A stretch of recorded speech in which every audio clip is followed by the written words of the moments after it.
De volta com você que se liga aqui no LAC Concursos para a gente continuar o nosso processo pedagógico. Pessoal, desta vez a gente está aqui para fazer uma análise toda especial sobre a globalização e também sobre o neoliberalismo. Dois temas que são correlatos, dois temas que estão na agenda do dia, dois temas muito importantes no seu estudo de preparação específica para este concurso. Então a gente vai falar na aula de hoje sobre a globalização. O que vem a ser a globalização? A gente vai tratar basicamente da globalização econômica, mas a gente também vai dar uma ênfase muito especial para a globalização cultural. Vamos começar falando sobre a nossa boa e velha globalização econômica. O que vem a ser então o fenômeno da globalização? Olha, denomina-se globalização o atual estágio do desenvolvimento capitalista. Está aqui uma definição que já nos ajuda a entender o processo de globalização como um todo. É a atual fase de expansão do capitalismo, marcado por um intenso processo de integração. Veja só, processo crescente de integração e não apenas isso, processo também de interdependência entre os países. Veja só, o processo de globalização engloba não apenas o atual estágio, a atual fase do desenvolvimento capitalista, marca também os avanços científicos, tecnológicos, nos meios de transporte, nos meios de comunicação e marca também esse intenso processo de integração entre os países, marcando avanços tecnológicos na logística, bem como na expansão dos sistemas de informação. É por isso que eu acabei de falar para vocês agora há pouco, pessoal, que a globalização assinala esse constante processo de avanço nos meios de comunicação, nos meios de transporte, avanços científicos e tecnológicos também, marcando a economia interdependente e global. Essas são algumas das definições básicas da globalização, que se notabilizou, logicamente, após o fim da chamada Guerra Fria. Você se lembra da nossa aula anterior, onde nós falamos sobre a Guerra Fria, que foi aquele período de oposição entre o bloco capitalista, comandado pelos Estados Unidos da América, e o bloco socialista, que tinha à frente a União Soviética. A gente tem agora uma outra fase, a fase do mundo globalizado, que começou lá na década de 90 com a chamada Nova Ordem Mundial.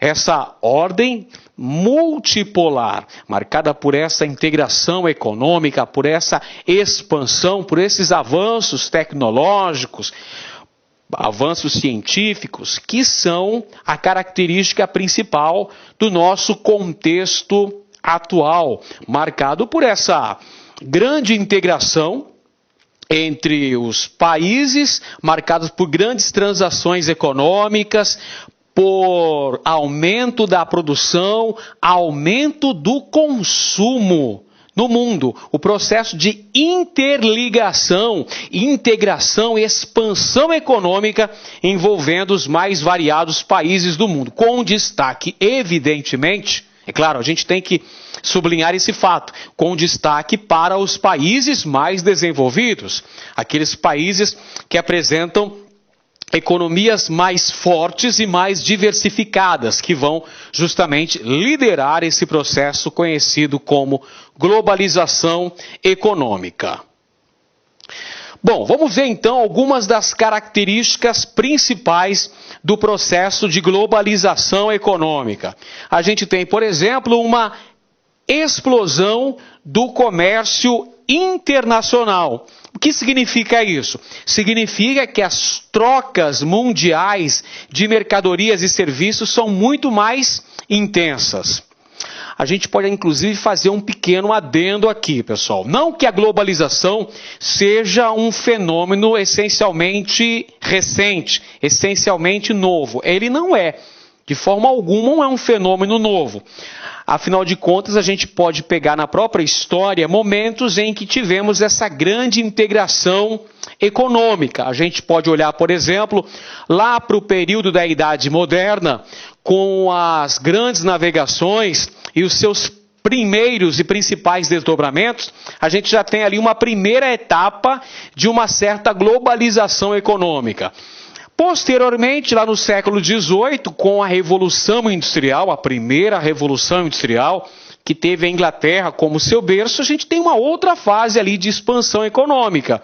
E aí, no século XX, com o avanço, com a terceira Revolução Industrial e depois o período da Guerra Fria, a gente tem uma expansão maior desse fenômeno que vai ter o seu ápice pós-Guerra Fria, com a chamada nova ordem internacional. A gente tem, então, essa explosão do comércio internacional com trocas mundiais de mercadorias e serviços, o surgimento do GATT, lá nos anos 50 do século passado. Depois, já em finais do século XX, surge a OMC, Organização Mundial do Comércio, período marcado aqui por uma grande expansão do mercado interno nos países em desenvolvimento, com o avanço tecnológico marcado por grandes progressos na área dos transportes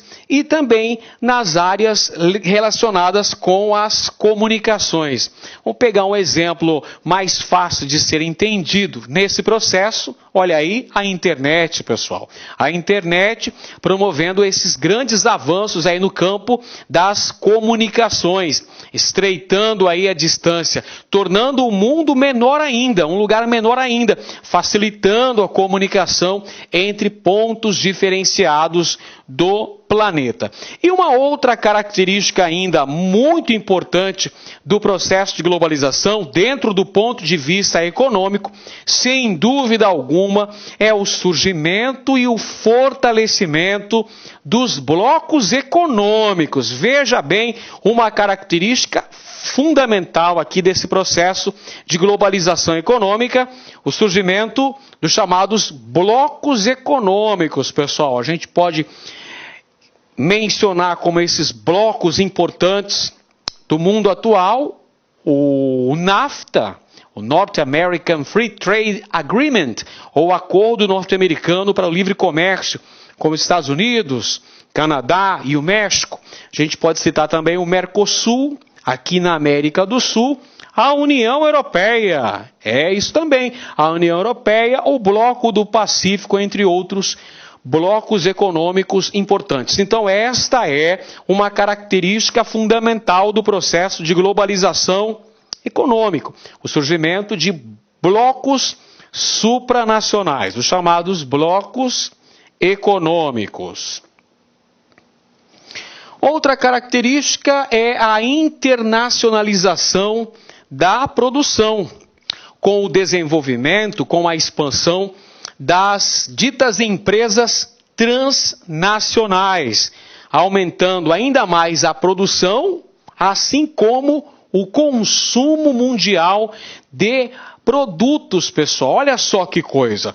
Ao mesmo tempo em que essas empresas transnacionais implantavam-se em vários países, muitas vezes se aproveitando da mão de obra barata ou da matéria-prima barata, nós temos também uma expansão, podemos dizer aí, uma padronização do consumo mundial.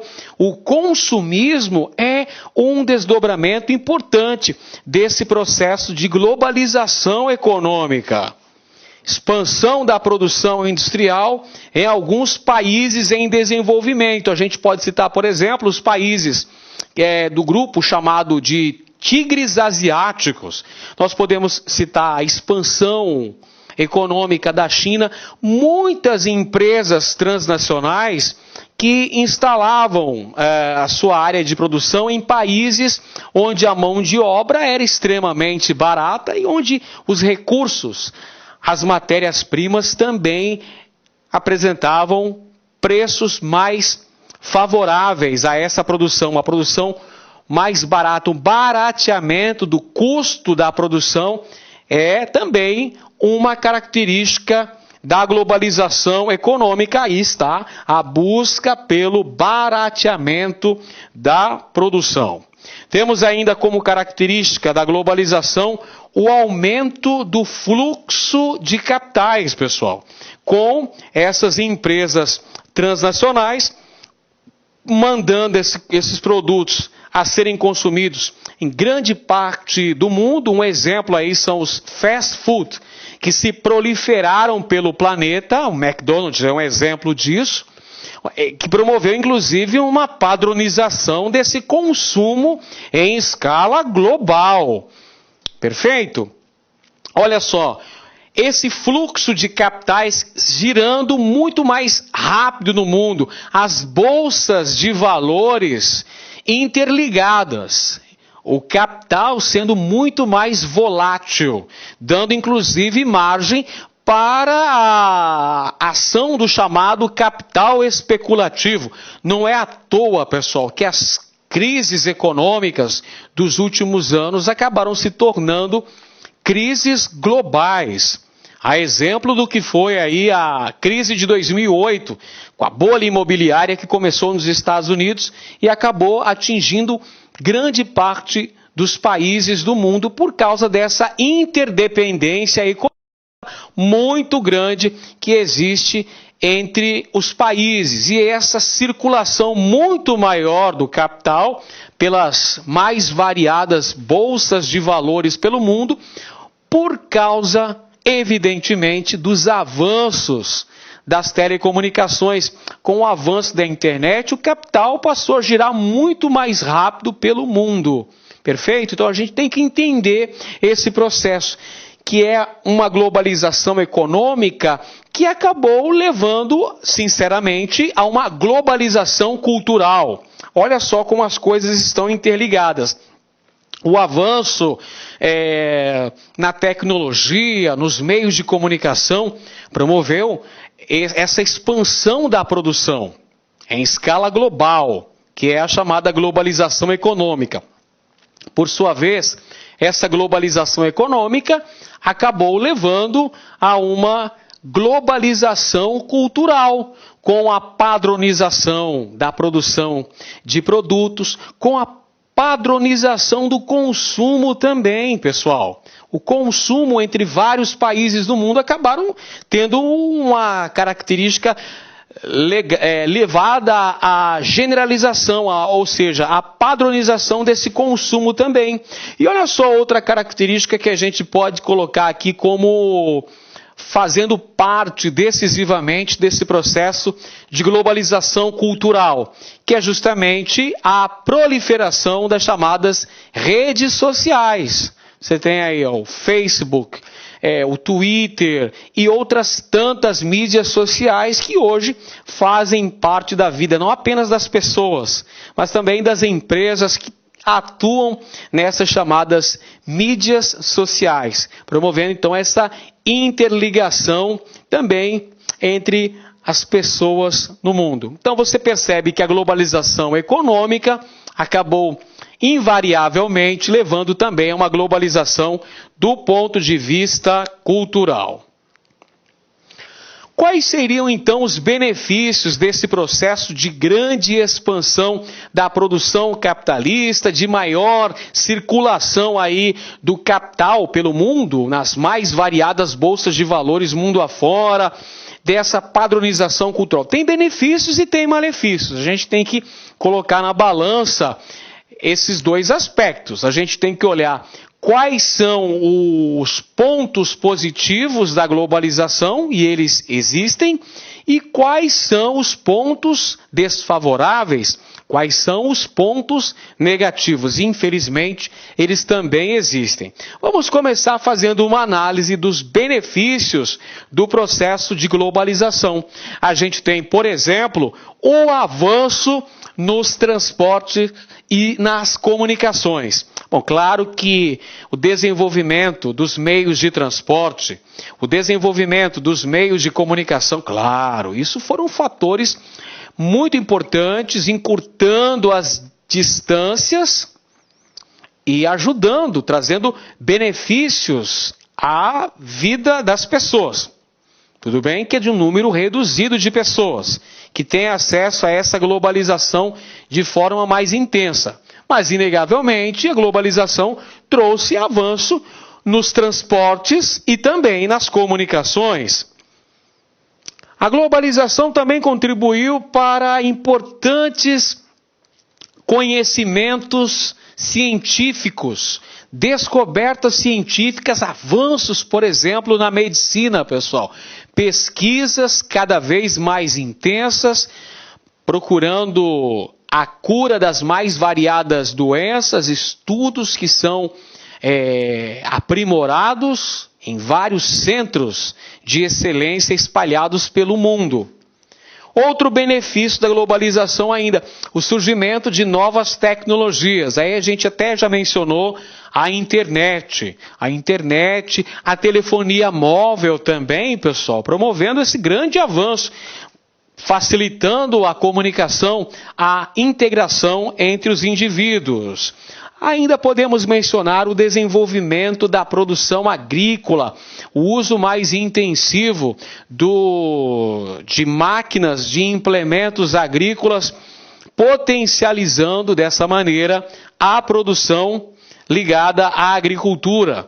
O desenvolvimento também da construção civil são aspectos favoráveis aí do processo de globalização, que contribuíram significativamente para a melhoria das condições de vida dos seres humanos. Entretanto, a gente tem que olhar e colocar na balança também os pontos negativos, as desvantagens do processo de globalização.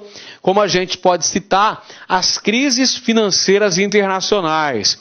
Há pouco eu citei a crise desencadeada em 2008 nos Estados Unidos da América, que acabou atingindo diversos países pelo mundo, por causa justamente dessa interdependência do capital, por causa da ação do chamado capital volátil, do capital especulativo, circulando rapidamente pelo mundo, por causa dos avanços das telecomunicações, por causa do advento da internet.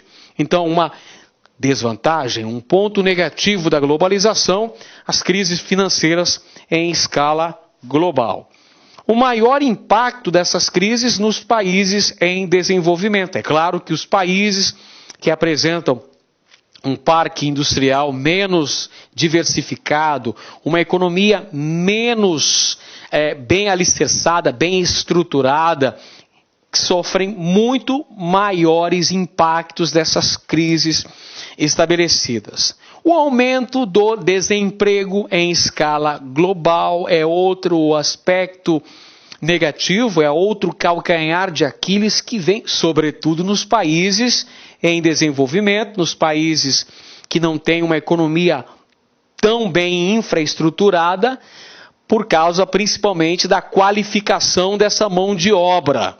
E temos ainda, como fatores importantes, a uniformização dos costumes e dos valores. A gente pode verificar, por exemplo, nos hábitos alimentares, nos hábitos ligados à questão do vestuário, a questão, por exemplo, a questão cultural, não é mesmo? A música, o cinema. Então você vai ter uma padronização. Isso aí é ruim, porque mina aquilo que os países têm de mais importante, que é a sua singularidade, a sua característica própria. Então você já vai ter um padrão de vida ditado pela globalização, ditado pela expansão do capitalismo. E com o desenvolvimento das chamadas redes sociais, o Facebook, por exemplo, aí você tem mais padronização ainda. Outro aspecto ainda que a gente pode citar como uma desvantagem do processo de globalização é essa exclusão social. Infelizmente, nem todas as pessoas no mundo vão sentir os efeitos da globalização da mesma maneira. Vai haver ainda uma grande exclusão social. Vamos pegar um exemplo?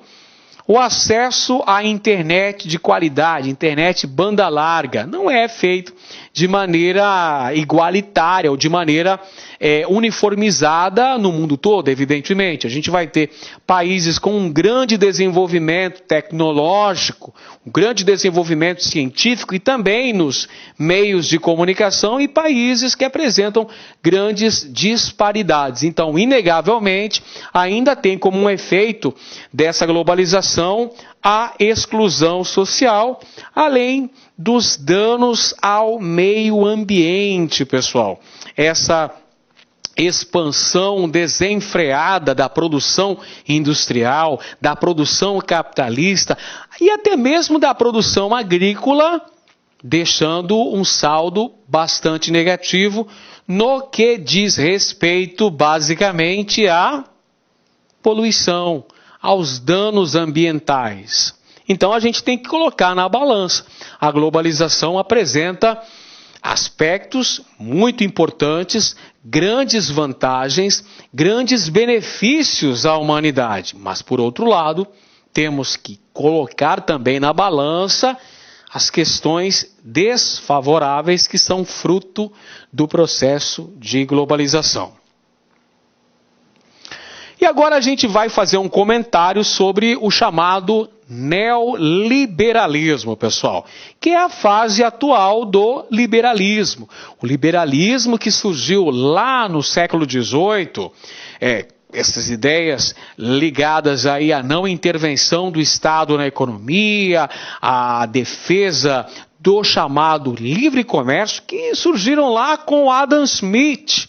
Escreveu lá as primeiras teorias ligadas aí a justamente a não ação do Estado intervindo na economia. Então, a origem histórica do liberalismo, lá no século XVIII, Adam Smith, A Riqueza das Nações, é sua obra principal. Então, a gente tem aqui, a gente pode conceituar o neoliberalismo como um conjunto de práticas, um conjunto de ideias políticas e econômicas que defendem a não ação do Estado na economia, a não intervenção do Estado na economia. Ou seja, o neoliberalismo, pessoal, é esse conjunto de ideias político-econômicas que defende de maneira intransigente a não participação do Estado na economia, defendendo, por sua vez, a crença no poder do chamado livre mercado, ou seja, economia livre, livre da ingerência do Estado. Seria um mercado sem nenhuma restrição econômica. Liberdade econômica absoluta. A não interferência do Estado no aspecto econômico. Essas ideias ganharam força no século XX com grandes economistas, como, por exemplo, Hayek, Milton Friedman, que são os grandes papas do chamado liberalismo atual ou neoliberalismo. Olha a obra aqui do Friedrich Hayek, O Caminho da Servidão, de 1944. Os defensores do neoliberalismo acreditam que a desigualdade social seja um aspecto benéfico. Aí você pode se perguntar, mas como é que a desigualdade social, que é fruto do capitalismo em si, pode ter um aspecto benéfico? Estimulando a concorrência capitalista, perfeito? Então, nesse aspecto, os defensores da não participação do Estado no aspecto econômico, os defensores do livre mercado vão dizer que essa desigualdade social vai forçar o indivíduo a procurar ter uma maior competitividade, ou seja, vai facilitar a concorrência capitalista. Então é isso que defendem os chamados neoliberais. Então vamos diminuir a ação do Estado dentro da esfera econômica, onde deve primar, de acordo com aqueles que seguem as ideias do neoliberalismo, o livre mercado, a economia de mercado. Então a gente tem aqui, olha só, as origens históricas do chamado neoliberalismo. Como eu falei para você, as sementes estão lá na origem do liberalismo, no século XVIII ainda, com economistas tais como o Adam Smith, mencionado agora há pouco. Na década de 1970, o neoliberalismo ganhou força como uma reação teórica e política contra o Estado intervencionista, contra o chamado welfare state, ou seja, estado de bem-estar social. O estado de bem-estar social que se consolidou em meados do século XX, nos Estados Unidos, nos países da Europa Ocidental, entrou em colapso nos anos 70. É na década de 70 que o estado de bem-estar social vai sofrer um grande abalo, fruto da crise econômica mundial. Nos anos 70, como os senhores bem sabem, aconteceram terríveis crises econômicas, fruto dos choques do petróleo, em 1973 e 1979. Então, o próprio estado de bem-estar social passou a ser questionado nos Estados Unidos, também na Inglaterra, na Alemanha Ocidental. Então, vai ganhar força nesse contexto histórico os ideais do chamado neoliberalismo. Perfeito?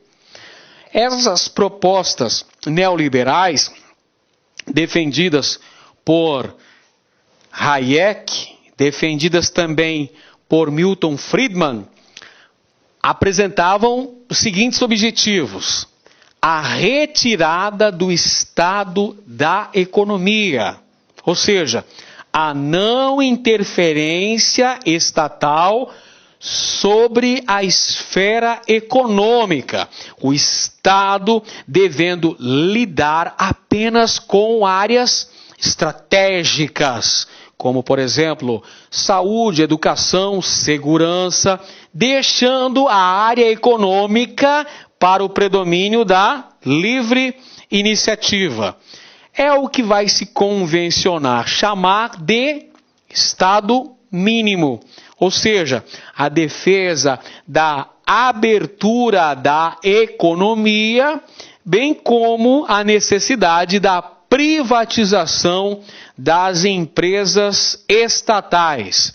Em suma, meus amigos, uma desregulamentação da economia e uma desburocratização do Estado, uma diminuição do tamanho do Estado, visto como inoperante, ineficiente, sendo bastante criticado essa estrutura inchada, extremamente burocrática do Estado pelos chamados neoliberais, os defensores do neoliberalismo. Então é isso, basicamente, que vão ser as propostas principais daqueles que vão levantar a causa neoliberal.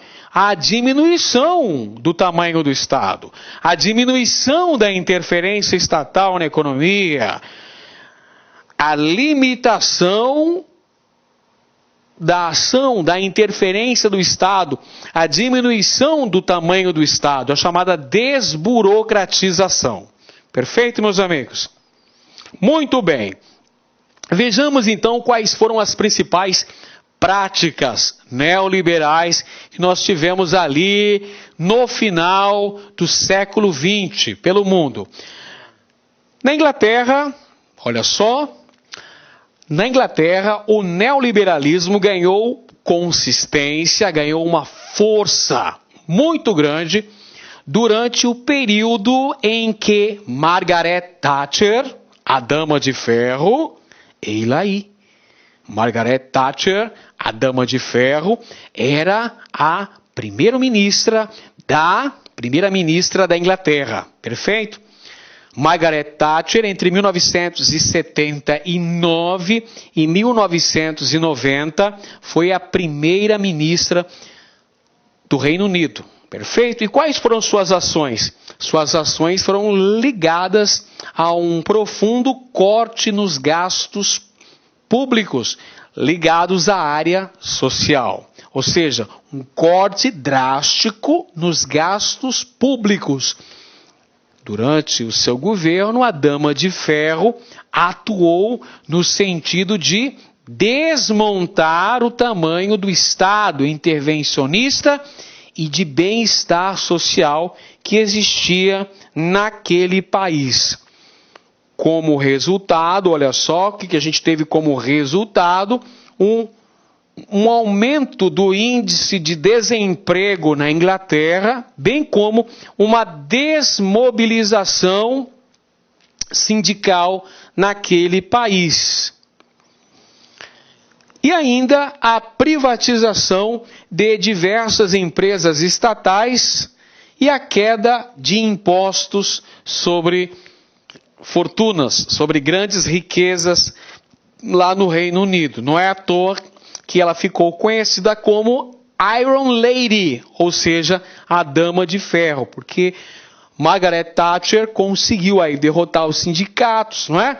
Derrotou a Argentina na famosa Guerra das Malvinas, ou seja, teve uma atuação de consolidação do modelo neoliberal lá na Grã-Bretanha, no Reino Unido. Muito bem. Outro exemplo, os Estados Unidos da América, que teve aí nos governos dos presidentes Ronald Reagan, entre 1980 e 1988, tá ele aí, Ronald Reagan. Também no governo do presidente George Bush, entre 1989 e 1993, e no governo do presidente George W. Bush, o filho do George Bush, entre 2001 e 2009. O que a gente pode colocar como aspectos que pautaram as atuações destes três presidentes dos Estados Unidos da América? Uma política de valorização do dólar e também de incentivo à indústria bélica naquele país. Você pode citar, por exemplo, no governo do presidente Ronald Reagan, teve Star Wars, Guerra nas Estrelas, ali naquele finalzinho do processo da Guerra Fria. Ronald Reagan pelos Estados Unidos e Mikhail Gorbachev pela União Soviética. Então você teve aqui nesse momento, aqui no governo do Reagan, uma política belicista, um incentivo para a indústria bélica. No governo do presidente George Bush, que foi o sucessor do presidente Reagan, nós tivemos também um incentivo para a corrida armamentista nos Estados Unidos, pois foi nesse governo aí que aconteceu a Guerra do Golfo, Primeira Guerra do Golfo, lá em 1991, a invasão dos Estados Unidos no Iraque, aquele contexto marcado pela guerra entre Iraque e Kuwait, perfeito? E no governo do nosso amiguinho aqui, o George W. Bush, nós tivemos a Segunda Guerra do Golfo e também a guerra contra o chamado Eixo do Mal, que seria Iraque, Afeganistão e Coreia do Norte. Temos uma intervenção militar dos Estados Unidos no Afeganistão, em 2003, justamente uma reação por conta dos atentados terroristas que aconteceram nos Estados Unidos, no World Trade Center, em 2001. Então temos uma invasão, uma intervenção militar dos Estados Unidos, primeiro no Afeganistão, para desmobilizar a Al-Qaeda, e depois, em 2013, a invasão no Iraque. A acusação era de que supostamente Saddam Hussein, então presidente do Iraque, teria a produção de armas de destruição em massa. Então, o que a gente pode citar nesses 3 presidentes da República dos Estados Unidos, que adotaram postura extremamente neoliberal, uma característica singular aos 3, o incentivo à indústria bélica, o desenvolvimento de guerras. Temos ainda a República Federal Alemã, ou Alemanha Ocidental, bem no finalzinho do processo em que haviam ainda as 2 Alemanhas, pouco antes do processo de reunificação da Alemanha, ou seja, finalzinho dos anos 80, governo de Helmut Kohl. Olha ele aí. Helmut Kohl é o representante alemão desse processo de neoliberalismo, pessoal. Defendeu a desagregação do estado de bem-estar social lá na Alemanha Ocidental. No Brasil, a gente também teve exemplos de governos de postura neoliberal. Por exemplo, Fernando Collor de Mello, que vai introduzir o Brasil nessa tendência da política neoliberal, que a propósito teve como laboratório o Chile. O Chile, à época governado pelo ditador Augusto Pinochet, serviu de laboratório das ideias do neoliberalismo. Depois, a Inglaterra, da Margaret Thatcher, os Estados Unidos de Ronald Reagan, a Alemanha Ocidental do Helmut Kohl, e aí a gente tem uma expansão da doutrina neoliberal pelo mundo, alcançando inclusive governos brasileiros. A introdução dessa postura econômica no Brasil se deu no governo de Fernando Collor de Mello entre 1990 e 1992 e teve continuidade no governo de FHC entre 1995 e 2002. Aí estão eles aí, o Fernando Collor de Mello e o Fernando Henrique Cardoso, que adotaram em seus governos a abertura da economia nacional para o capital externo, para o capital internacional, a política de desburocratização, a diminuição do tamanho do Estado e também as chamadas privatizações das empresas estatais, com o objetivo de garantir uma maior eficiência na ação desses setores. Empresas ligadas às telecomunicações, ligadas também, por exemplo, à produção de energia elétrica, foram privatizadas nesses governos. Os críticos desse modelo neoliberal vão dizer que a privatização dessas empresas estatais é vista como uma dilapidação do patrimônio público. Por outro lado, os defensores das práticas neoliberais vão dizer que isso garante maior eficácia, maior eficiência nesses serviços e maior dinâmica para a economia nacional. Pois é, pessoal, então essas aí são as principais características da globalização econômica, processo aí que a gente está vendo, está nas ruas, está na mídia, você está vendo isso constantemente, faz parte inclusive do nosso cotidiano, não é mesmo? Quem é que vai conseguir viver sem internet, viver sem telefonia móvel nos dias de hoje? A gente falou que tem vários aspectos positivos, tem os aspectos negativos. Fica de olho também na ação dos chamados blocos econômicos, assim como nas crises globais que são fruto do processo de globalização. E ainda é preciso fazer uma análise que a globalização econômica necessariamente também trouxe uma globalização do ponto de vista cultural. Então tem aspectos favoráveis, mas tem aspectos também contrários. E o neoliberalismo, que é justamente a doutrina econômica que vai pregar essa diminuição da interferência do Estado na economia. Por enquanto, é isso, meus amigos. Um grande abraço a todos e boa sorte, bons estudos. Fica com Deus e até a próxima.